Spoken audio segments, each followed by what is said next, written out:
Дәстүрлі садақ ату спортының ең басты артықшылығы ұлттық киім кию. Әр ұлт ұлттық стильде болғаны маңызды. Бас киімнен бастап аяқ киімге дейін форма ұлттық киім болуы тиіс. Қазақылығымызды, байырғы болмысымызды насихаттап жүрген ұлттық құрама ойыншыларын көріп, көз қуанып, көңіл сүйсінеді.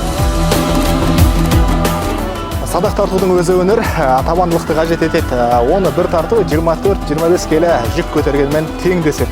Телефоннан бас алмайтын біздер үшін көздің көру қабілетін жақсартады, тіпті тік жүруге, жауырынды қатайтуға да көп көмегі бар. Жебе нысанаға дөп тигу үшін ой шашырақ болмау керек. Садақ атудың тағы да бір артық тұсы жас талғамайды. Кез келген адам, кез келген жарысқа қатыса береді екен. Жалпы осы өнерде шыңдалу, үздіктердің қатарында жүру әрдайым садақшылар үшін зор мәртебе.